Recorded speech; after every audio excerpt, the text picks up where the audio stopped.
গৌৰৱ গগৈৰ চিধা কথা। ৰাণা গোস্বামীৰ কোনোপধ্যে ঘৰ ৱাপচি নহ'ব। কংগ্ৰেছলৈ পুনৰ আহিব নোৱাৰিব সুৰুজ দিহিঙীয়া, মানস বৰাৰ দৰে নেতা।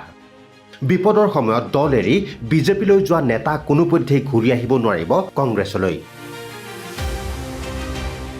লোকসভা নিৰ্বাচনৰ পিছতেই হেৰুৱা সঞ্জীৱনী যেন উভতাই পাইছে কংগ্ৰেছ দলে। পুনৰ কংগ্ৰেছ দললৈ উভতি আহিবলৈ মন মেলিছে ভাল দিনৰ সপোন দেখি বিজেপিলৈ ঢাপলি মেলা বহুকেইগৰাকী নেতাই। পিছে এই ক্ষেত্ৰত বাধাৰ প্ৰাচীৰ হৈ থিয় দিছে যোৰহাটৰ সাংসদ গৌৰৱ গগৈ।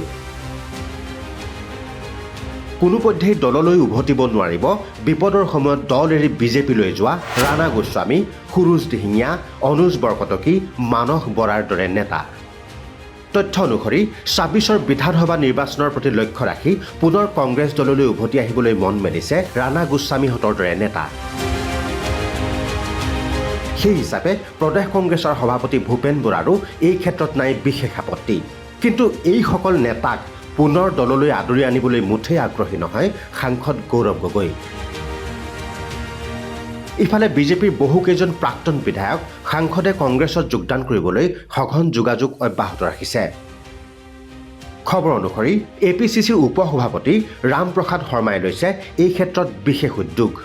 অহা ৯ আগষ্টত বিজেপি এৰি কংগ্ৰেছলৈ আহিবলৈ সাজু হৈছে প্ৰাক্তন কেন্দ্ৰীয় মন্ত্ৰী ৰাজেন গোহাঁই, প্ৰাক্তন বিধায়ক অশোক শৰ্মা, প্ৰাক্তন বিধায়ক বিনন্দ শইকীয়া। আনহাতে বৰ্তমানৰ বহুকেইজন প্ৰবীণ বিজেপি নেতা তথা বিধায়কেও গৌৰৱ গগৈৰ সৈতে কংগ্ৰেছ দলত যোগদানৰ সন্দৰ্ভত কথা বতৰা অব্যাহত ৰাখিছে। News desk NZ news.